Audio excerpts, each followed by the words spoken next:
कारण की हे आपल्याला पूर्ण नाही. एक मिनिट लोक आता राहू दे. नानाभाऊ चला, नानाभाऊ सुरू करा.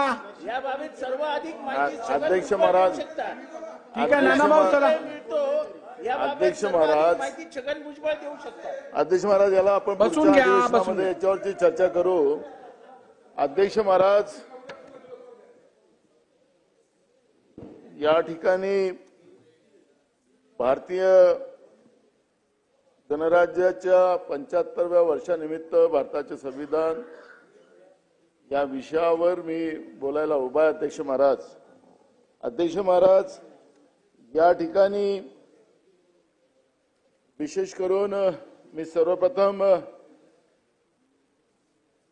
भारताच्या संविधानाचं त्या समोर नतमस्तक होऊन आणि परमपूज्य डॉक्टर बाबासाहेब आंबेडकरांनी 2 वर्ष 11 महिने व 18 दिवसाच्या चर्चेनंतर संविधानाचा मसुदा तयार करून जवळपास 165 बैठका आणि 11 अधिवेशने याच्यामध्ये घेऊन हे जगातलं सर्वात उत्तम संविधान आपल्या देशाला दिलं.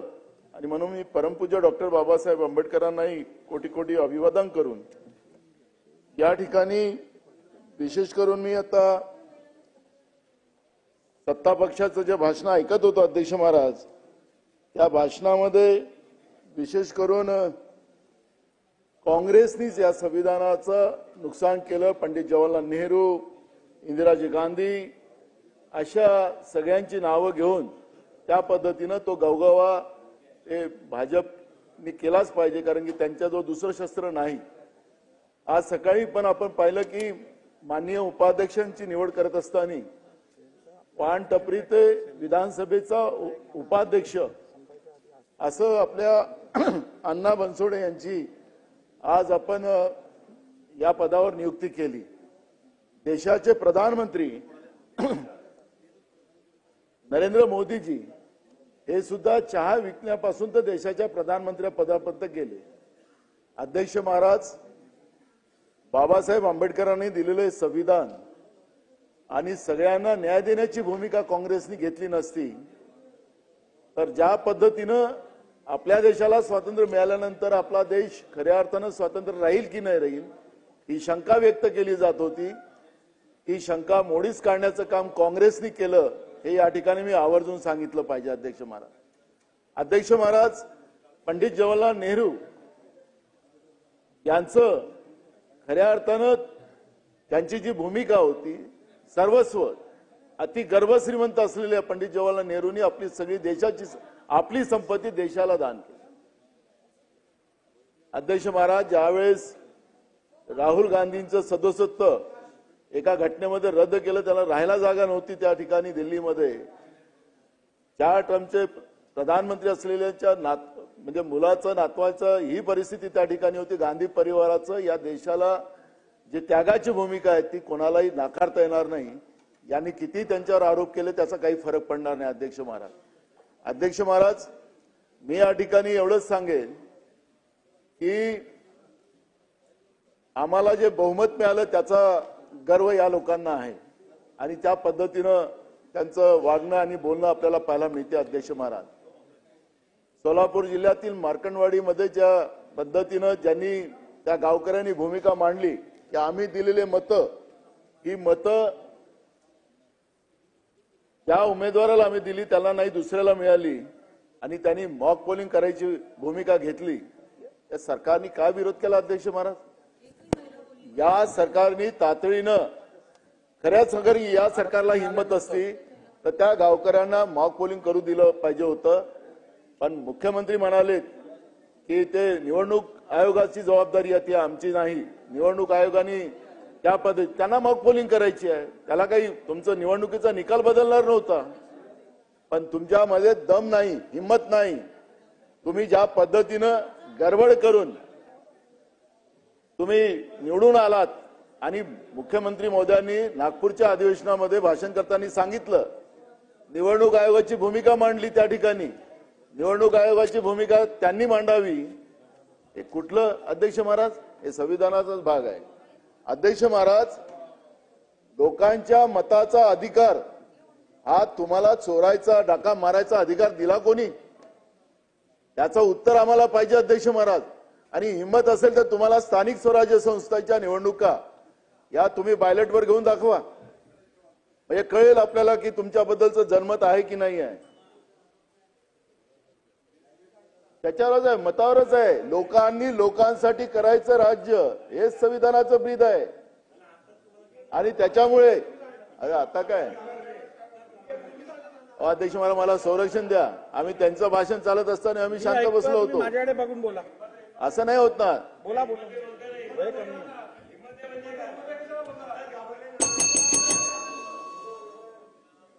बोला आपण. अध्यक्ष महाराज, आणि म्हणून या सरकारने स्थानिक स्वराज्य संस्थेच्या निवडणुका घेतल्या पाहिजेत. कोर्टात आहे तर तुम्हीच मुख्यमंत्र्यांनी सांगितलं होतं नाना भाऊ माझ्याकडे बघून बोला. वेळ कशाला विरोधी आपण पक्ष वाया नेते घालवताय? असताना त्यांनी सांगितलं होतं की मला संधी द्या, 24 तासात आणतो मी आरक्षण, 24 तासात आरक्षण आणतो म्हणून सांगितलं होतं. आता झाले किती वर्ष तुम्हाला?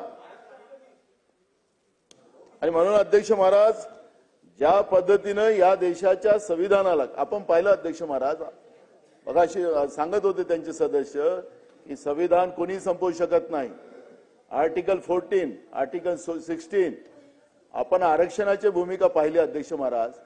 सगळ्या संस्था खासगीकरणामध्ये चाललेल्या आहेत अध्यक्ष महाराज. आणि या खासगीकरणाच्या माध्यमातून म्हणजे उद्या आता आपण पाहतोय की तहसीलदार एक राहील आणि बाकीच्या सगळे खालचे स्टाफ जो राहील हा सगळा प्रायव्हेट ठेकेदाराचा माणूस तिथं काम करेल अशी परिस्थिती आता निर्माण करून ठेवलेली आहे. अध्यक्ष महाराज, आरक्षण जे शैक्षणिक आरक्षण होतं, जे नोकऱ्यातलं आरक्षण होतं, ते सरकार संपवतंय अध्यक्ष महाराज. मग आरक्षणाच्या व्यवस्था संपल्यात आणि जो शेवटचा माणूस आहे त्या शेवटच्या माणसाला न्याय मिळाला नाही तर मग आरक्षण कुठं म्हणजे संविधान कुठं सुरक्षित आहे? अध्यक्ष महाराज, याचं उत्तर आपल्याला द्यावं लागणार अध्यक्ष महाराज. आणि इतके वर्ष तुम्ही आता काँग्रेसवर आरोप करता करता तुम्ही सत्तेत आलात, बहुमतात आलात, तर काय अजूनही काँग्रेसवर आरोप करणार? अध्यक्ष महाराज, तुमचं केंद्रातलं सरकार येऊन आता 11 वर्ष झाली आणि 11 वर्षामध्ये तुम्ही काय केलं? दिल्लीमध्ये रोज संविधानाचे 3-3 वाजवण्याचं काम सुरू झालं अध्यक्ष महाराज. अध्यक्ष महाराज, राज्यामध्ये तीच परिस्थिती आज आहे. दोन्हीकडे संविधानाला संपवण्याची प्रक्रिया सुरू झाली अध्यक्ष महाराज. आपण पाहिलं अध्यक्ष महाराज की आपलं संविधान किती महत्वाचं आणि मजबूत आहे. आपल्या संविधानाला खऱ्या अर्थानं आपण पाहिलं असेल अध्यक्ष महाराज की जगातले आपण अभ्यास केला. उत्तर कोरिया इथं नागरिकांना सरकार विरोधात बोलण्यात बंदी आहे. काही प्रमाणात नागरिक केवळ इंटरनेट वापरतात. आज आपल्या देशात तीच अवस्था आहे अध्यक्ष महाराज. जो कोणी सरकारच्या विरोधात बोलला, व्यक्ती स्वातंत्र्य काय राहिलं आता अध्यक्ष महाराज? जो कोणी बोलला त्याला ईडी लावून टाका, त्याच्या मागे सीबीआय लावून टाका. तर का आपल्या देशामध्ये त्या पद्धतीची व्यवस्था आली ज्या पद्धतीनं उत्तर कोरियामध्ये आहे?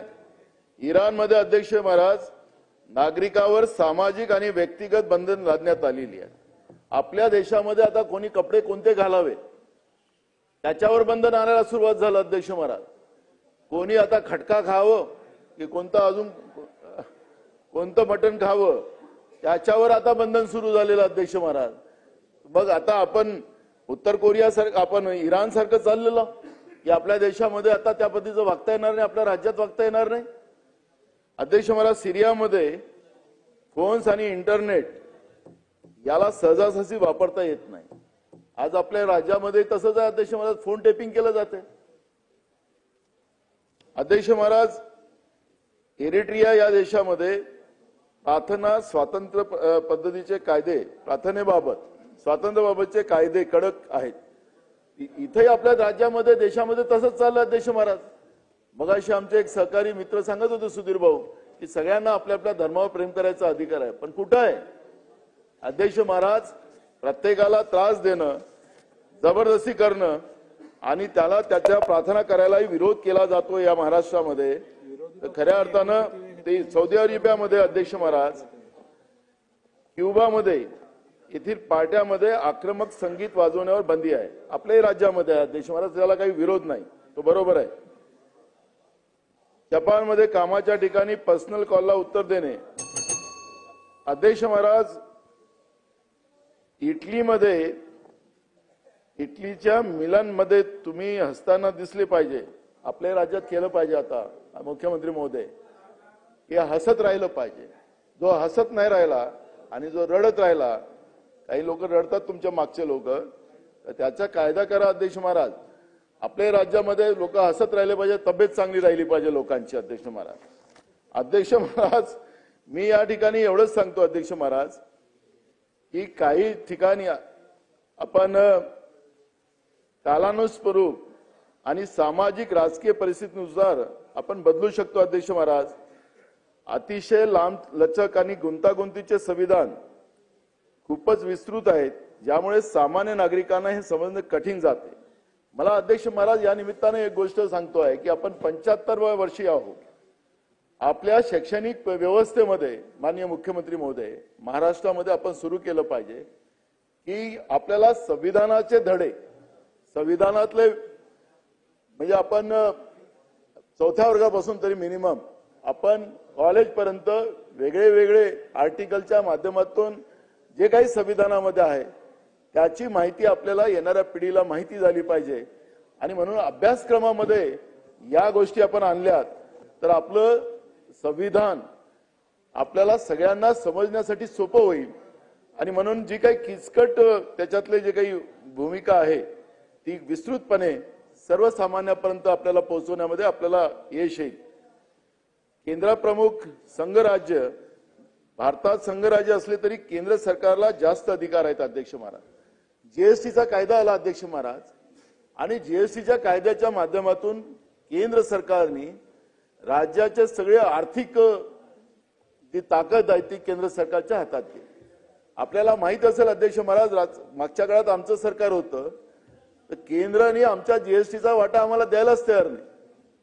जे राज्य समजा विरोधात असतील त्याचा वाटा केंद्र सरकारने द्यायचा नाही, अशा पद्धतीची जेव्हा भूमिका होते तर संघराज्याची जी भाषा आहे ती या संविधानातली ती त्या ठिकाणी अडचण निर्माण होते अध्यक्ष महाराज.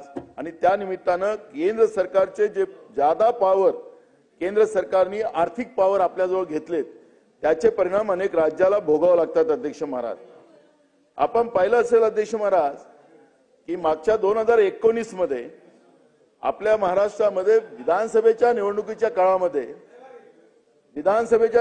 काळामध्ये अध्यक्ष महाराज राष्ट्रपती राजवट लावण्यात आली. अध्यक्ष महाराज, आणि जेव्हा राष्ट्रपती राजवट लावण्यात आली तर त्या आपल्याला लक्षात असेल मुख्यमंत्री महोदय, पहाटे 4 वाजता राष्ट्रपती राजवट संपली.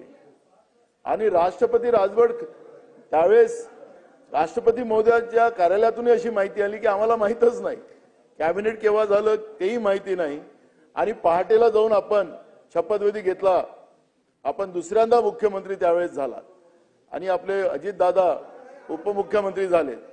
अध्यक्ष महाराज, ही कुठली संविधानिक व्यवस्था आपल्या राज्यात आणि देशात आपण निर्माण करतात, हा पण प्रश्न या ठिकाणी निर्माण होते. अध्यक्ष महाराज, मौलिक हक्काचे मर्यादित संरक्षण, मौलिक हक्क पूर्णतः संरक्षित नाहीत.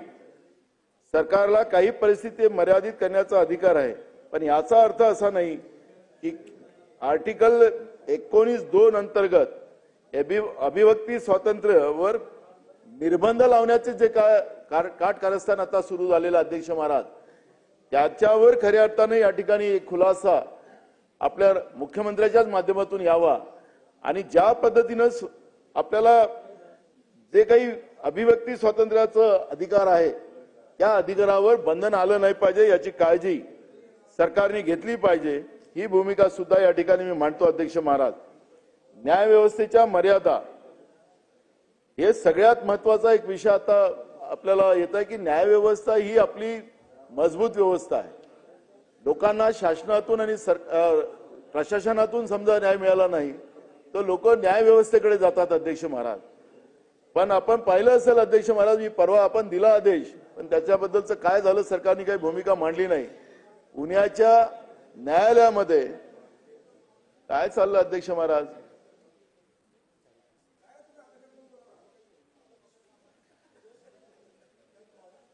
बोला नाना. अध्यक्ष महाराज, पुण्याच्या न्यायालयामध्ये आरोपींनी न्यायालयाचाच ऑर्डर आपण स्वतः तयार करून घेतला आणि न्यायालयाचा ऑर्डर करून न्यायाधीशाची सही मारून टाकली आणि तुम्हीच आदेश दिला होता. त्याचं उत्तर अजूनपर्यंत आलं नाही. काय झालं, कारवाई काय झाली त्याची माहिती आपल्याला मिळाली नाही. आपला आदेशही सुद्धा सरकार पाळत नाही. आपले सगळे अधिकार असताना अध्यक्ष महाराज. पण अध्यक्ष महाराज, न्यायव्यवस्थे जेव्हा आता पाहिलं तर आपण न्यायाधीशाच्याकडे कोट्यावधी रुपये मिळाले, तेही सगळे जळलेत आग लागल्यामुळे. आखरी या देशाच्या न्यायव्यवस्थेमध्ये काय चाललेलं आहे हाही प्रश्न आज संभ्रमाचा निर्माण झालेला आहे. अध्यक्ष महाराज, न्यायाधीश, सुप्रीम कोर्टाचे जस्टिस हे राज्यसभेचे सदस्य होतात. ही सुद्धा एक गंभीर बाब या ठिकाणी उघडकीस येत आहे अध्यक्ष महाराज. आणि हे खऱ्या अर्थानं सुप्रीम कोर्टाचे मुख्य न्यायाधीश हे समजा राज्यसभेचे खासदार होत असतील आणि सत्ता पक्षाचे खासदार होत असतील तर ही गंभीर बाब या ठिकाणी. कशाला अजून वेळ तुम्ही घालवताय, बसा की काय. हे पवार काय झालं, त्याला पीएच ठेवा तुम्ही आपला, तो बरं राहत. हा इकडे आला गडबड करतो हळूहळू. अध्यक्ष महाराज, आज आपण पाहतोय अध्यक्ष महाराज की सामाजिक आणि आर्थिक असमानता संविधानात समतेची तरतूद असली तरी प्रत्यक्षात गरिबी, जाती व्यवस्था आणि आर्थिक असमानता दूर करण्यात मर्यादा दिसतात आहेत. अध्यक्ष महाराज, राज्य धोरण मार्गदर्शक तत्वे बंधनकारक नसल्याची त्यांची अंमलबजावणी कमकुवत राहते. निष्कर्ष भारतीय संविधान हे एक गतिमान आणि कालानुरूप बदलणारे दस्तऐवज आहे. याने भारताला एक स्थिर आणि समावेशक लोकशाही बनवण्यात महत्वाची भूमिका बजावली आहे. तथापि त्यातील काही त्रुटी दूर करण्यासाठी सतत सुधारणा आणि प्रभावी अंमलबजावणी करण्यात येत आहे. अध्यक्ष महाराज, मगाशी आमचे सहकारी जयंत पाटील साहेबांनी सांगितलं की 73वी घटना दुरुस्ती आम्ही केली आणि त्या 73वी घटना दुरुस्तीमध्ये आम्ही निवडणुका ह्या ज्या स्थानिक स्वराज्य संस्थांच्या असतात त्या दर 5 वर्षांनी झाल्या पाहिजेत आणि महिलांना 50% वाटा त्याच्यामध्ये स्थानिक स्वराज्य संस्थांमध्ये त्या ठिकाणी दिला गेला पाहिजे. अशा पद्धतीची ही 73वी घटना दुरुस्ती आली. अध्यक्ष महाराज, त्याची अंमलबजावणी होत नाही. 3-3, 4-4 वर्ष या निवडणुका होत नाही आणि मग हे सगळं करत असताना अध्यक्ष महाराज आपण या ठिकाणी आपण संविधानावर चर्चा करायला उभं झालो असेल तर आपण सांगतो की कोर्टात हे प्रकरण आहे. मला आठवतं तुम्ही नव्हतात, बाहेर गेला होतात मगाशी मुख्यमंत्री महोदय. आपणच सांगितलं होतं या चेअरमध्ये बसून की मला एकदा सत्ता द्या, मी 24 तासात आरक्षण आणून देतो. पण अध्यक्ष महाराज, आपल्याला मुख्यमंत्री महोदय 2.5 वर्ष ते आणि आताचे एवढे दिवस झालेत पण आपण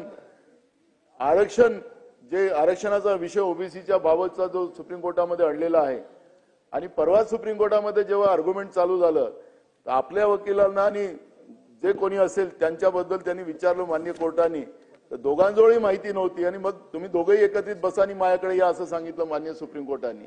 अध्यक्ष महाराज, खऱ्या अर्थाने निवडणुका पुढे ढकलता काय आणि जी काही आपली जी स्थानिक स्वराज्य संस्था व्यवस्था आहे ती व्यवस्थाच आपण संपवायला लागलीत का, हाही प्रश्न या ठिकाणी निर्माण होत आहे. अध्यक्ष महाराज, मी राजकीय भाषण करणार नाही की अमुकांनी झेंडा फडकवला नाही, अमुकांना हे केलं नाही, त्याच्यावर जाणार नाही, कारण की तिकडच्या लोकांना तेच बोलायचं होतं ते त्यांनी बोलले. मला त्या विषयावर जायचं नाही अध्यक्ष महाराज.